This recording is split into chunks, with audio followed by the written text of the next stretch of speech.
Good day, everyone. How are you? And welcome to our weekly Powerhouse training.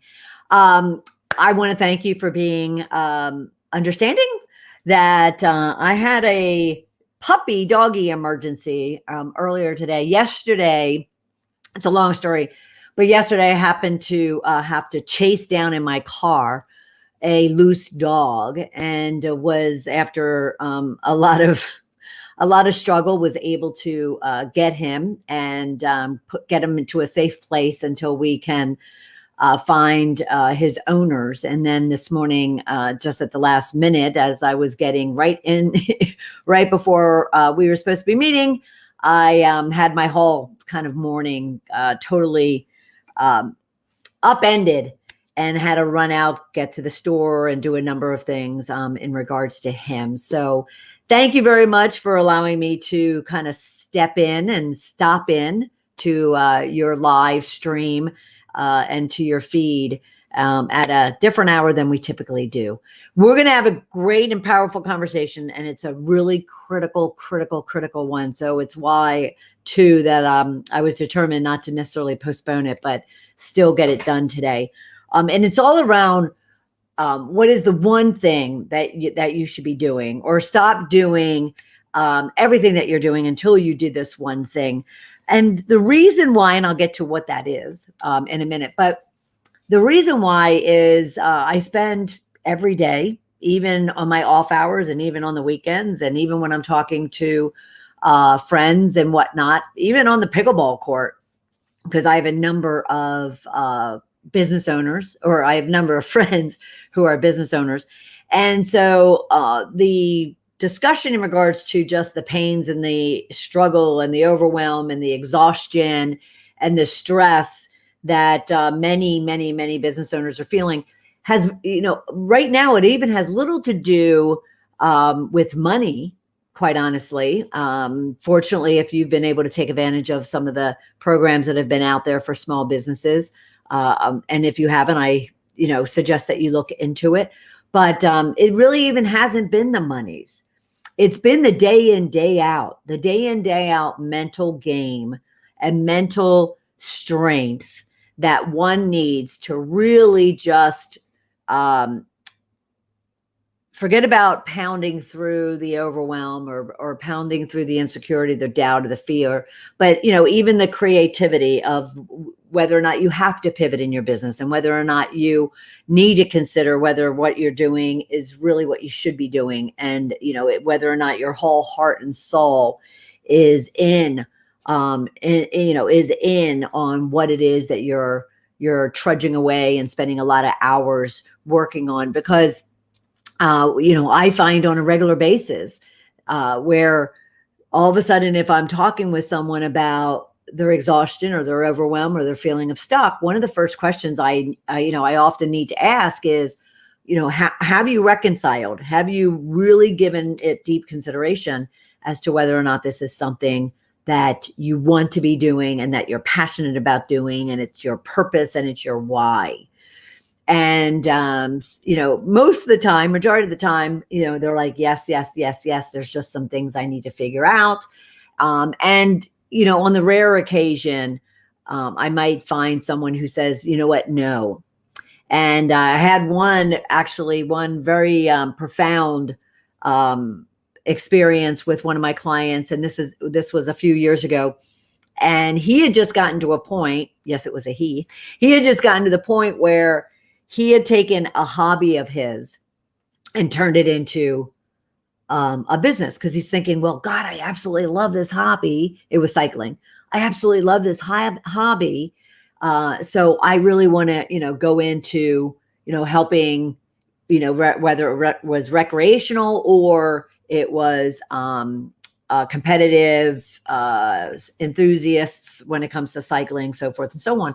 And anyway, so, he was very determined at the time that, yes, this was something that he was passionate about, and he could definitely, focus on and live with 24/7, be married to, so to speak. But he was finding not too long after. Well, actually it was, he was finding not too long after that it wasn't really what he thought it was going to be. And so that's where he and I kind of started working and started to get him to really assess and reevaluate everything. But more importantly, after another couple of years, he really decided, you know what, this is ruining my love for my business, or love for my hobby, love for the thing that I love to do when I'm not working. And, I was feeling as if every time I, went home or on the weekends or whatever the case might be, I wasn't able to enjoy it anymore. So it's not even, the struggle that a lot of business owners, a lot of you are having, is not the monies. It's not that you've lost, passion for what it is that you're doing. And yet that's an important question that needs to be asked and considered. And I suggest that you do before you kind of spend more time, money, resources, exhaustion toward it. Ask that question to yourself. But most likely you're probably going to come up with, no, this is what I believe is my calling, my purpose, my why. There's other things that I need to be working on. So then I have to drill into that even more, if that's the case for many of you. And what I find is that, and this goes to the, getting, stop doing everything else that you're doing other than this one thing. But the issue that most are having, that they are struggling, that they are overwhelmed, that they are exhausted, that they are burned out, that they are even nervous and scared to go to the next level, whatever that might be for you. But it's also because of the fact that if they're this overwhelmed and exhausted and struggling and burned out now, then what, all of a sudden they're, kind of thinking to themselves, not even processing it or not even discussing it with me or another expert just yet, but they're, all of a sudden, saying to themselves, God, what's it going to be like if I go to that next level? That next level could be 100,000. That next level could be, 250, 500,000. That next, level could be $1 million to 5 million, 5 million to 10 million, whatever it is. Oftentimes when people kind of all of a sudden start retreating and start avoiding or start just, being stressed out and getting stuck, a lot of times it's just the fact that they're, kind of considering, can I even handle moving to that next level? Do I want my quality of life to get deteriorated even more than it is already? Or do I want my business to take up so much of my life, even if it's not deteriorated, but do I want my business to take up so much of my life, even more so than it does right now? So that becomes, even more so the weight that one is carrying around. And sadly, there's such a simple, if you're ready for it, if you want it, if you are determined to figure out, kind of the secret sauce of how do I, build a business? How do I grow it? How do I break through that ceiling, whether it's financial ceiling or a time ceiling?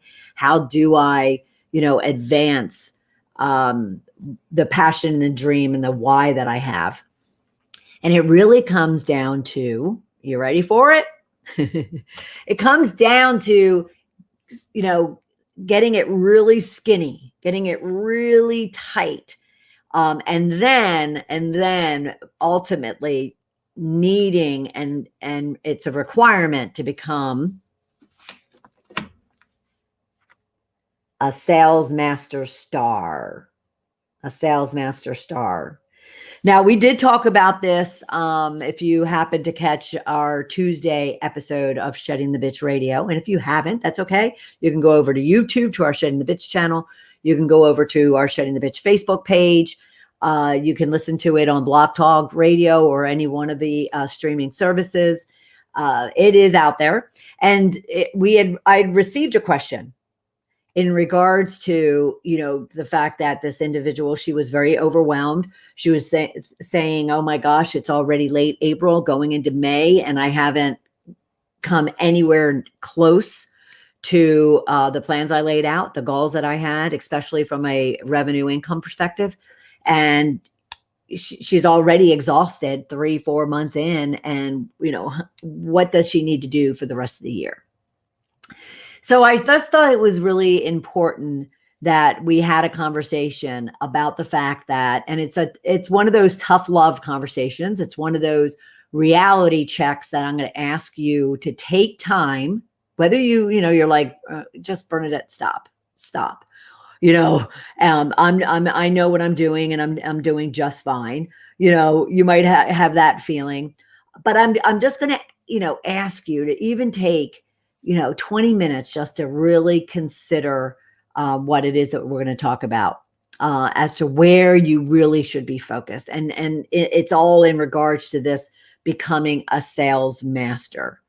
Because if you are in business for a month or 3 years, 5 years, 7 years, 10 years, 12 years, 15 years, I think the most I've seen is roughly around 18 that I've worked with over the last 12 years. And you're still struggling on a regular basis on the basic foundation of having a business, and that is revenue generation, then you need to consider that all the other stuff around you that you're doing is not important, or at least it doesn't have the same degree of priority than it is for you to be generating revenue. Because without you generating revenue, without you, having an income, and granted, you might be at a stage, whether it's 1 year or 10 years, where you're like, well, I'm going to put all my revenue and my profit back into the business and not really worry about an income. Awesome. But for the majority of us, we're expecting that we're generating enough revenue and we have profit to where we can pay ourselves and have income. That's the purpose of having, a business of our own. And potentially some of you want to be building a legacy. It might be for, your kids or grandkids, whatever the case might be. But revenue generation is the core of a business, or you don't have a business, you have a hobby. Right. And it's in this conversation, even with my client with the bicycle shop and much more than that, but with the bicycle shop, he was for a good amount of time really just kind of processing it and treating it and acting on it as if it was his hobby, that he happens to just be like, well, if I make money, I make money. But if I don't, I love what I'm doing. And that's awesome. It's awesome to be able to say each and every day, because I do. It's awesome to be able to say each and every day, I love what I'm doing and I would do it for free. Because that's really what you're looking for when it comes to, if someone says to you, well, what's your why? What's your purpose? Well, I'm doing it because this is something that I would do for free. And that's, totally okay to have that thought and make that statement. But that's not a business owner. That's not an entrepreneur. That's not a CEO. True businesses are meant to make revenue. And obviously we want to be making a profit, which then we can reinvest in the business and we can, pay ourselves and pay our employees. So it's really, really, really critical that depending upon where you are in your business development, it's critical that you put that CEO, you put that sales mastery hat on and recognize that if you're not selling on a day in, day out basis, and if you're not converting that selling activity into revenue, then you don't have a business, plain and simple. Now, what does that look like? What does that look like for someone? Because it's not just a matter of you going out there and selling. Because I have in the past, I would say a couple of weeks, I probably have asked 4 or 5 women this question in regards to, so what's your sales process? What does sales mean to you? They really couldn't define it.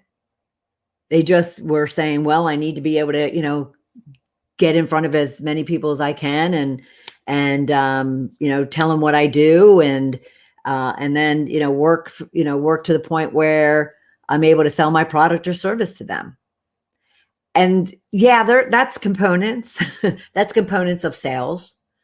But that's not that, you know, that's not your sales process. And that's not the core foundation of what it is that you should be building your business around. So I really want to be sure that we spend time in regards to this.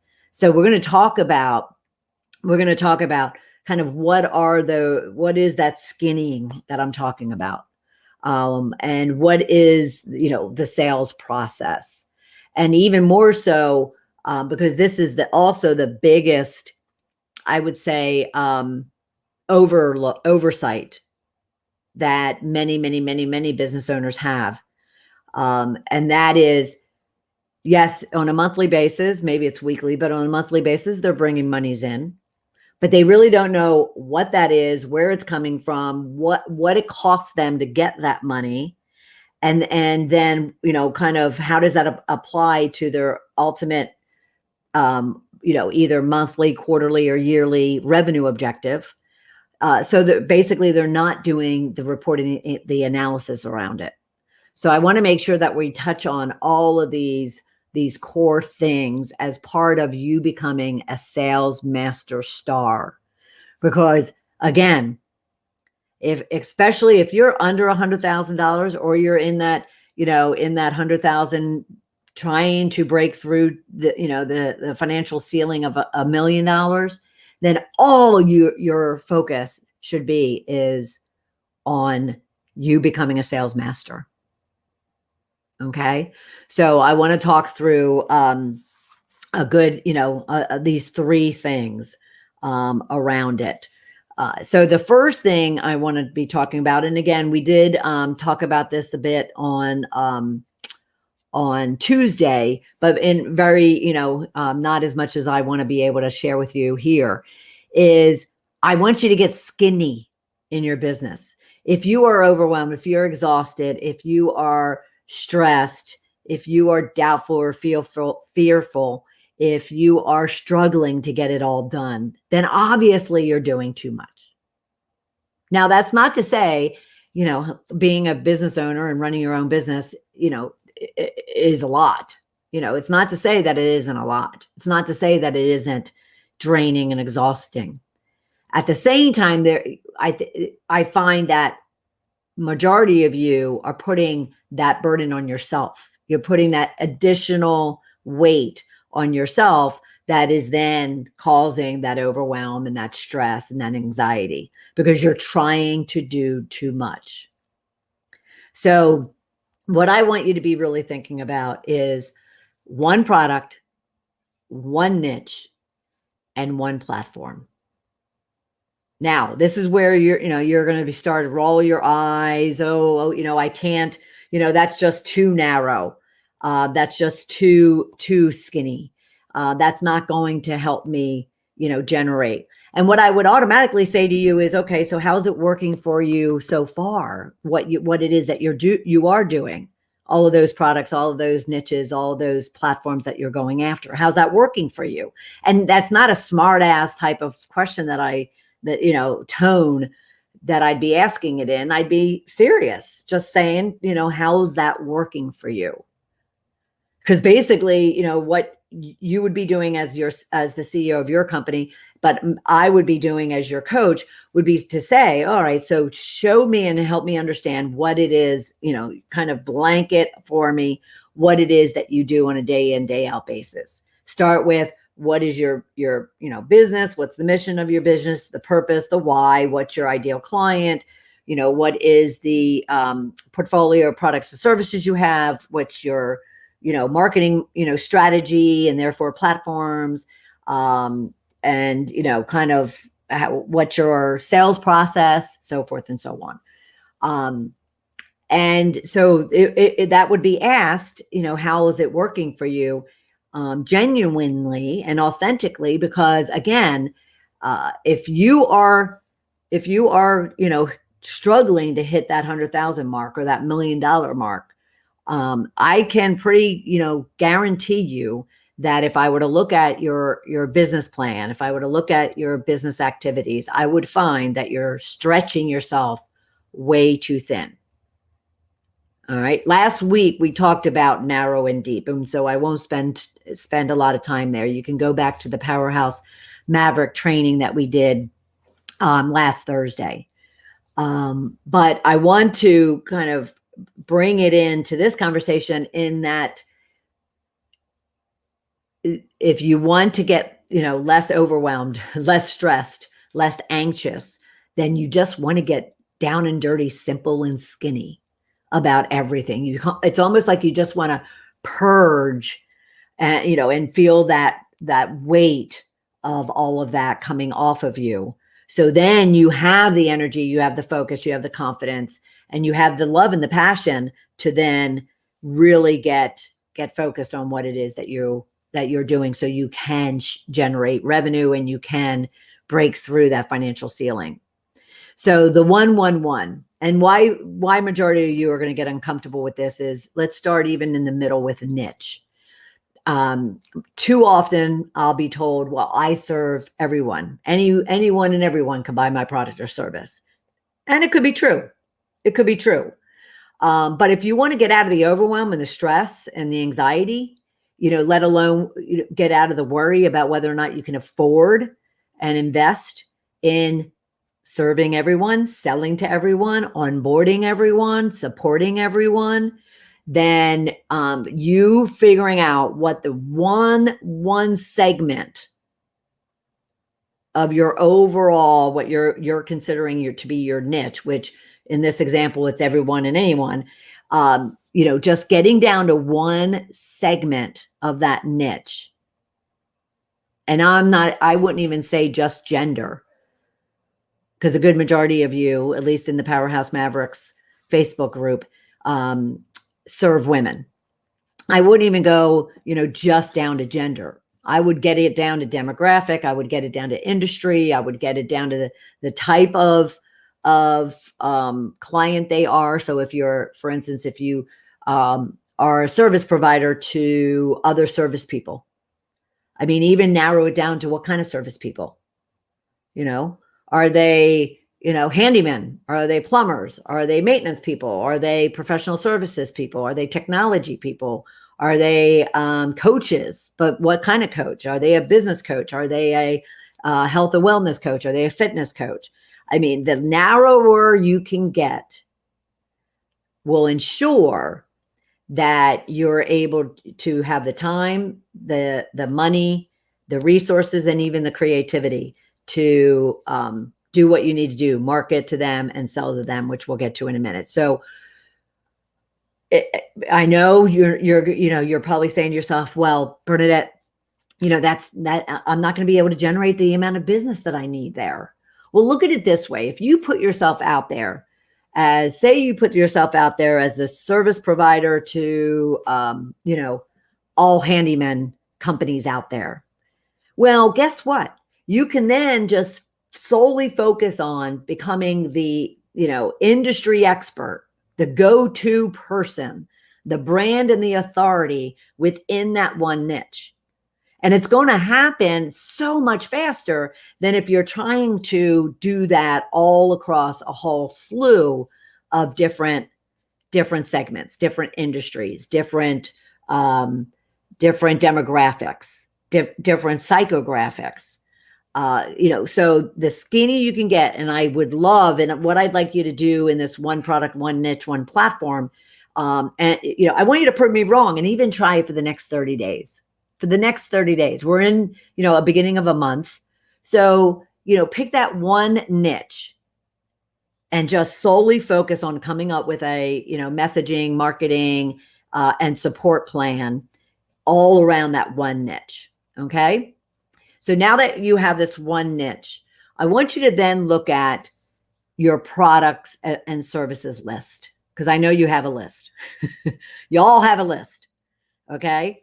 And I want you to look at it and say, all right, so of this group of people, what is the one What is the one product or one service that I can focus on, and I can really ensure that I am positioning that to my one niche as effectively and powerfully and quality as possible. Now, I'm going to kind of contradict myself in a minute, but I look at, so let me use myself as an example. I look at for instance, we have the 5-day Goals to Six-Figure Riches Challenge coming up, all right, in a few weeks. And this is the one product that I use to generate leads, okay? And so, so that is where I put all of my energy throughout the month. Now, that's not to say that I do have a product that I then do position at the end of that challenge, which is a coaching program, because that's where I actually generate revenue, right? So it's, you might say to yourself, well, that's two products then. Well, I actually look at it, and when I developed it, I actually developed it as one. I developed that has two pieces to it. Okay. So I didn't go to, kind of all the other products and programs and coaching packages I have. I just said, all right, so the extension to my, 3-month Discover You Immersion coaching program is my, or I should flip this around, but is my 5-day Goals to Riches challenge. And it is flipped around because my 5-day Goals to Six-Figure Riches challenge is then extended with my Discover You immersion. But I treat it as one, and I update it, I tailor it, I position it all as one. Okay. So of your product and services list that you have out there, what is the one product that you can then just solely focus on writing about, or not writing about, messaging and positioning to your one niche? And then again, this is going to get, put some hairs on people's necks when I mention this, but then one platform. And this is, all of them get very, very, very tricky when it comes to, they could, be so expansive. But one platform, meaning that where is the one place your niche hangs out? Because there's so many. Facebook, but not only Facebook page, Facebook business page, Facebook group, right? And then you have Twitter, and you could have a Twitter business and a Twitter personal. And then you could have LinkedIn, then you could have TikTok and Instagram and Snapchat, so many places. We talked about this on Tuesday as well. So what I want you to do is say, where is the number one place? So right now you could be Twitter, Facebook, and LinkedIn, say. I want to challenge you for that for 30 days. So you don't have to use like a Hootsuite or a buffer, or you do it manually and you're exhausting yourself because you're having to create posts and write posts and then schedule those posts or post them manually and spread them out all over the place. That takes you, not minutes, it takes you hours to get that done effectively for a given 30-day month period. All right. So what I'd rather you do is say, all right, so this month, I'm just going to solely focus on Facebook. Yes, my people hang out on Instagram and they hang out on LinkedIn as well. But right now, I'm just going to solely focus on Facebook. Now, again, I'm going to sound like I'm contradicting myself, but now there might not be anything wrong with the fact that when you go into Facebook and you go to schedule a post, they give you right there Facebook and Instagram. And if you have both of them already set up, then a click of a check mark, I would tell you, go for it. But if you're not connected and therefore there's any more work than you need to do other than that check mark so you can get on Facebook and Instagram at the same time, I would say don't Don't take 5 minutes, 20 minutes, or an hour to figure out how to connect your, one social platform to another social platform. Okay. Just pick one platform. So that's what I really want you to focus on when it comes to the first thing of becoming a sales master, because then what you need to do and how this applies to you becoming a sales master is, okay, you're sitting there and you've got your plan because you've got this niche that you're going to go after with this product that you have, and you're going to be doing that via this one platform. Then you need to solely focus on the sales process. This is where you really become the sales master, is really understanding, okay, it's not just about, okay, I have a product now, I know my niche, I know what platform, and now I'm just going to do what? I'm just going to put out messages out there. You really, as a CEO of your business, whether 1 year or 12 years or 18 years in one case, you really need to understand what is involved when it comes to generating revenue and building a business. And it's your sales process.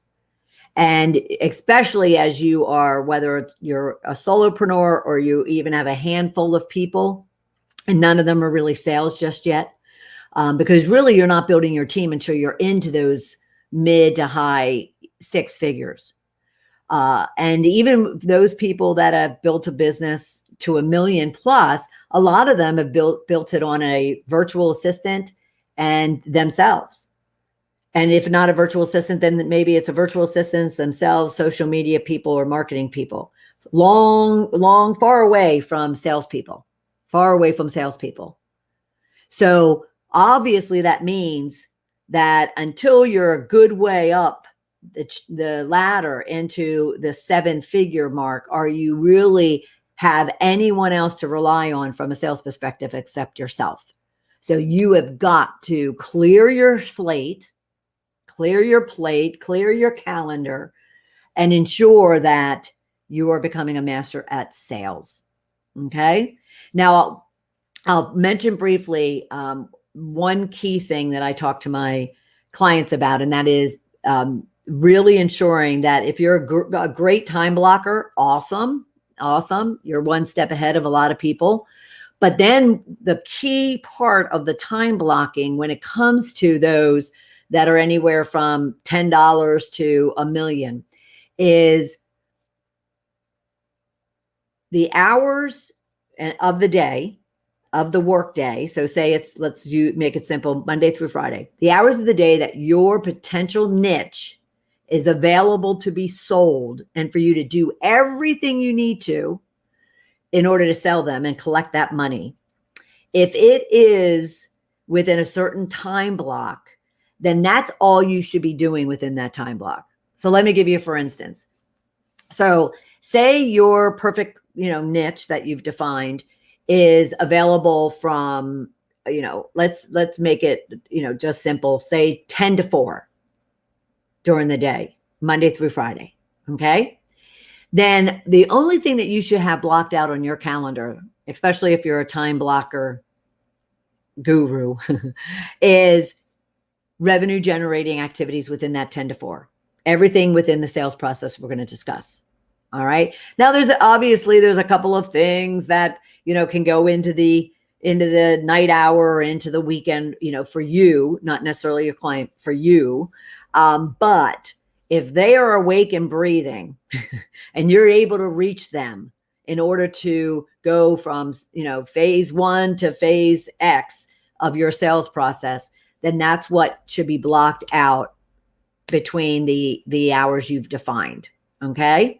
And those hours, depending upon your customer, and that niche, can be very varied, especially if you're e-commerce.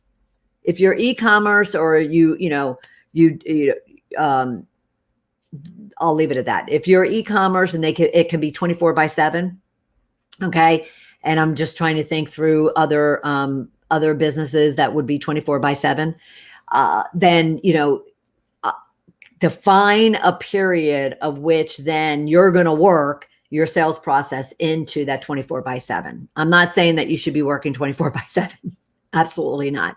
All right. So just work your schedule, to where you have a sufficient number of hours each day within, in this case, Monday through Friday, to where you're working the just pure sales activities. Okay. Now,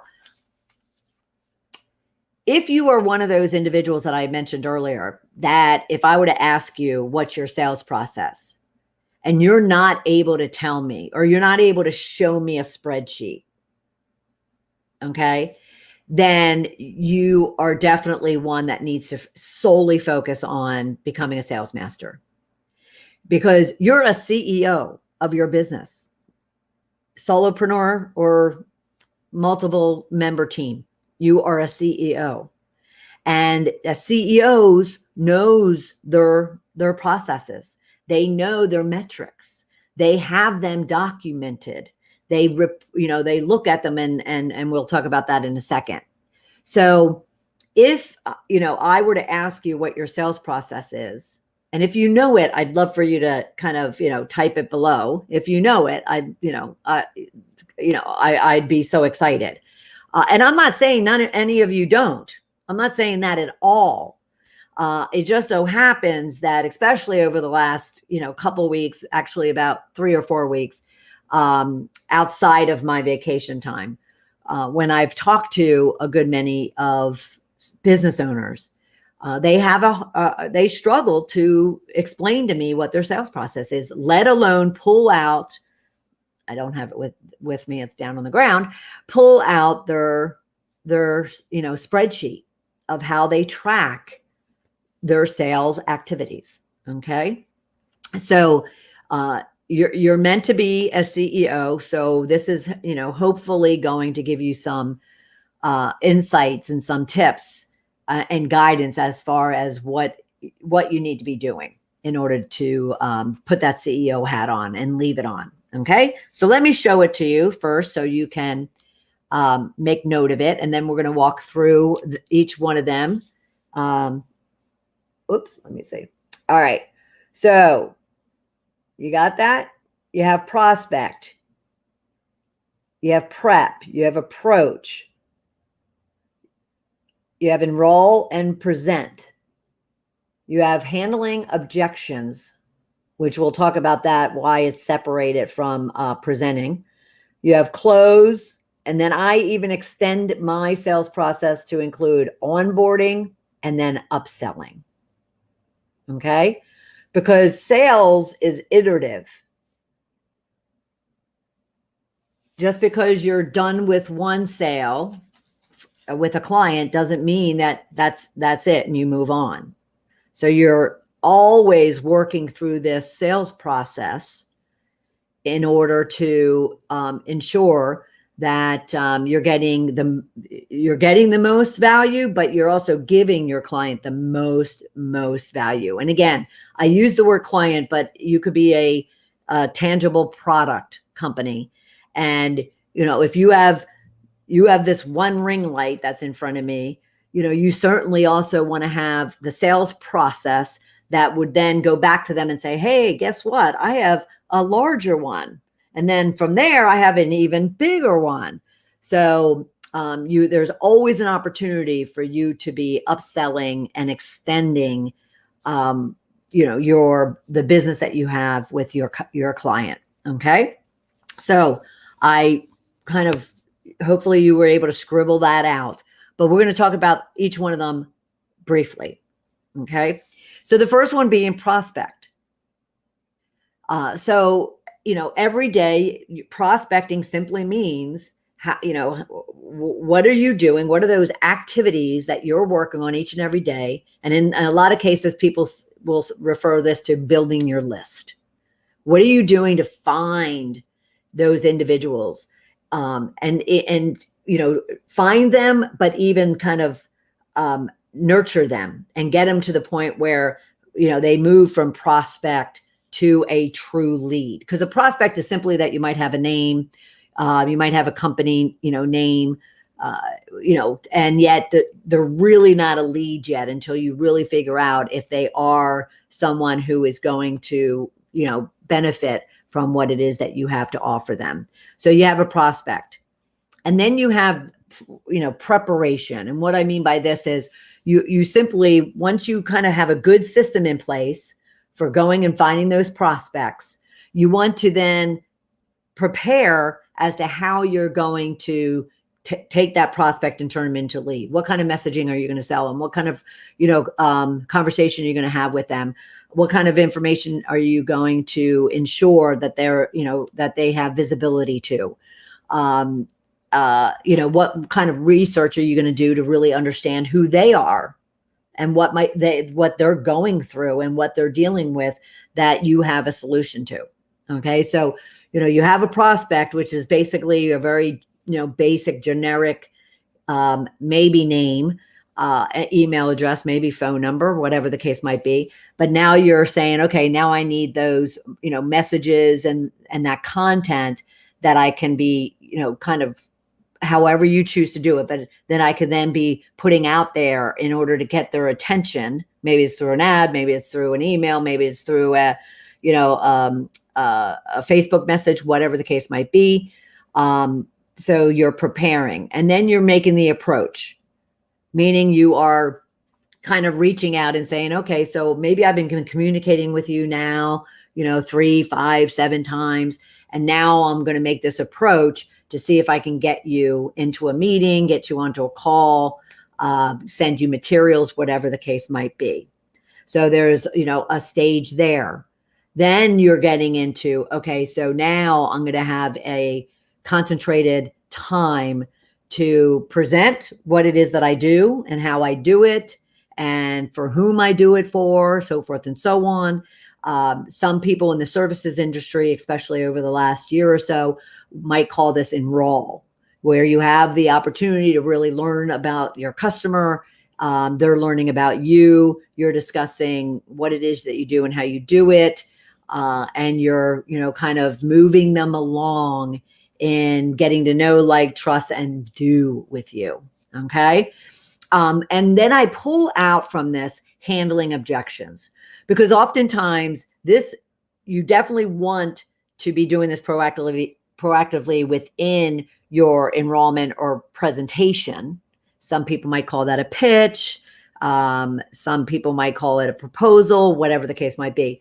But you want to, in a majority of cases, you definitely want to be building how you can handle objections proactively in any and all of your messaging and all of the content that you're sending out and all the interaction that you're having with people. However, there could still be times when you finish that presentation or that enrollment call or enrollment meeting, and you're following up and working to follow up, and I kind of build follow up into the handling of objections, and yet they still have resistance or concerns or questions or whatever the case might be. So you might have thought that you did it really well in that earlier stage, but now because all of a sudden you're hearing crickets, or you're not getting responses from an email or a phone call, or they're kind of looking away from you as you pass them, whatever the case might be. So you might have to go back into the handling of objections. So that's why I kind of pull it out. And then, as you're handling those objections and you're, presenting and enrolling and answering all kinds of questions, and you might even be presenting to them a proposal or a request for proposal, some people will call it. But you're also going through this series of steps that could be, okay, so here's my rate card, here's my price list, here's my product list. And, therefore they're in a place now of decision making. All right. So that's all through those stages. And then you get to the close. Which is they bought your product off of an e-commerce site, or they enrolled in a program that you have, or they hired you as a service provider and have an appointment and it's confirmed. They may have even put a down deposit, whatever the case might be. So you've closed. Too often, this is where majority of business owners stop the sales process. Okay. They figure, okay, I've got the sale. Sure, they might, from a fulfillment perspective, they might focus on ensuring that it's fulfilled, but they'll often stop. And I like to extend it to where you even include onboarding, which onboarding can also be fulfillment, but you're actually, you're delivering on your promise, your product or service, you're delivering on it, and you're ensuring that even in that phase, you're selling yourself. Because that is the one other thing that I talk to my clients and prospects a lot about, or my audiences when I do speaking or training engagements, is every human being on this earth is selling themselves each and every moment of each and every day. It's how we show up. It's how we're presenting ourselves. It's how we're, engaging. It's how we're collaborating. It's how we're solving problems, whatever the case might be. So your work only gets started when you close.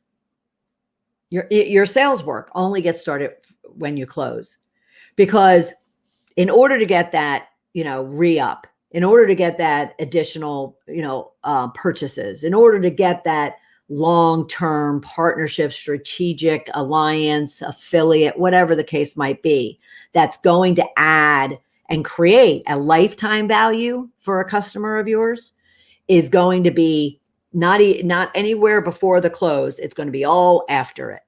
How you're showing up, how you're delivering, and how you're, supporting. So I really ensure that when I talk with my client base, and I will never own that I'm a sales expert. I just know from my years of being a pre-sales consultant and working through the sales process for, mega conglomerates, all the way through my own, last 12 years of entrepreneurship. I've seen it, I've evaluated it, I've understood it. And these are things that are specific to what I have found work for me, and therefore, and for my clients, I should say, and therefore could work for you.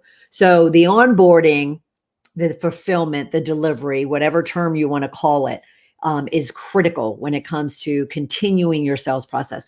Because also what you're doing there, and this I was deemed as a master of this in when I was still in corporate, is you're also looking for additional pains, challenges, frustrations, problems, breaks in the system, that then if you have other products and services, you can offer up. And that's where it comes to the upsell.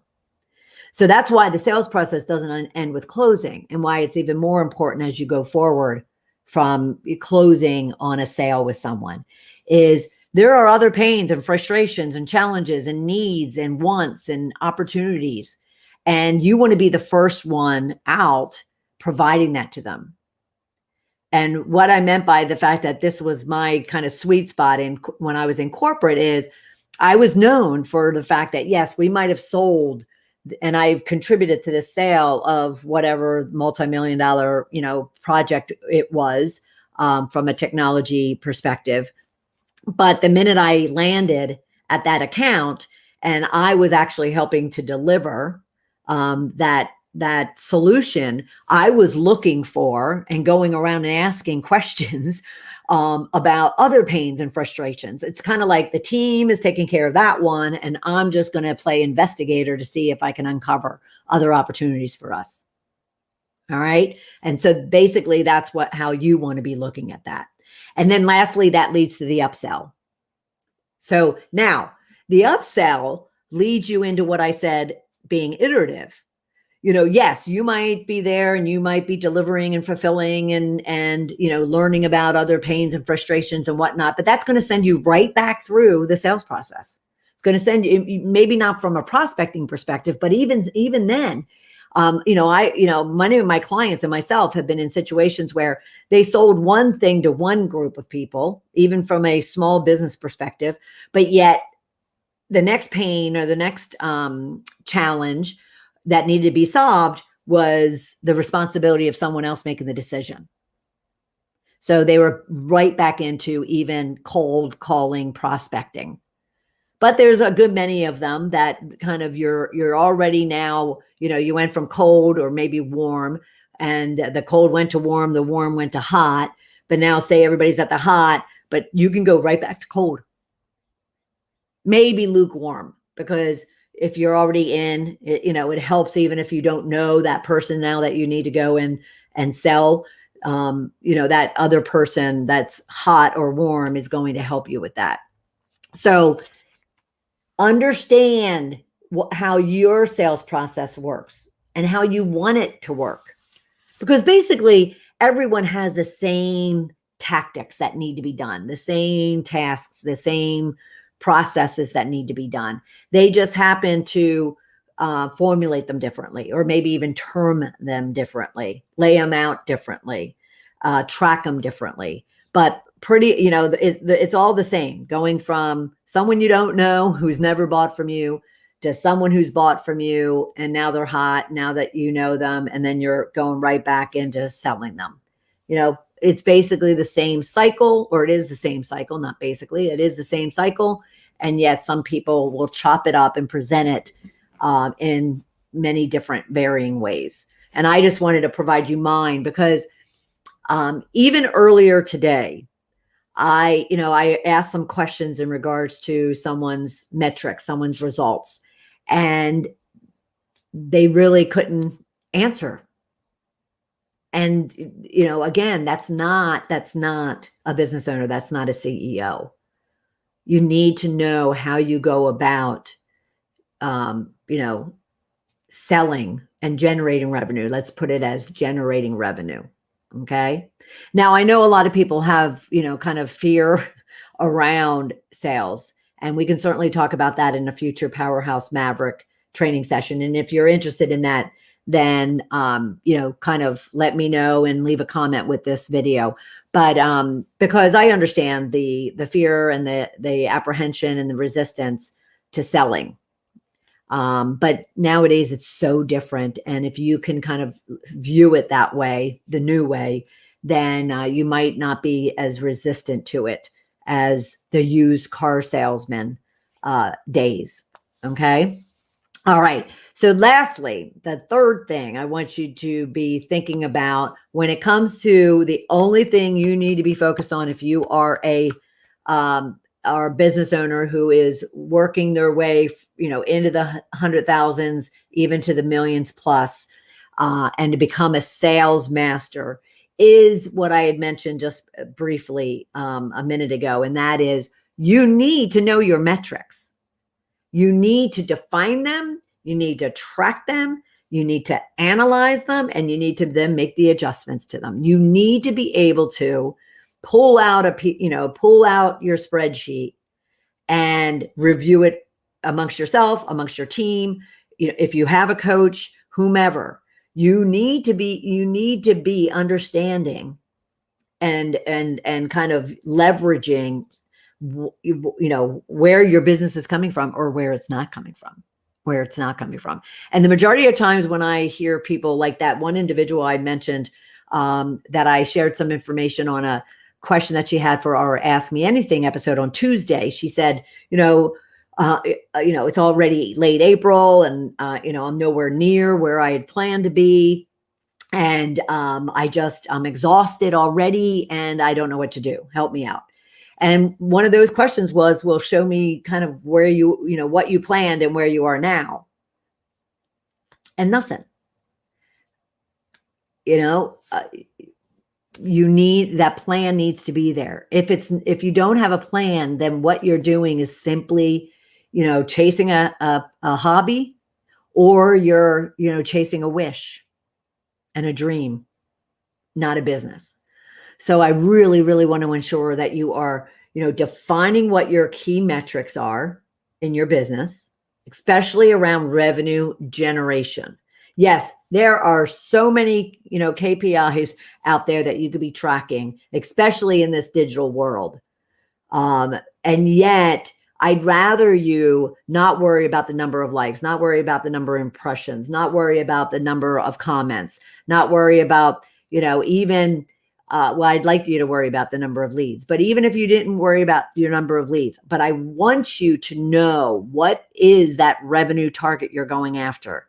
I would love for you to know what the profit is that you're looking to make. So if you are, anxious about taking home income, then you certainly want to know that you're making a profit to where you can take home income. So those would be like those three basic things that you should be knowing what you're planning for, but then knowing what the actual is against it.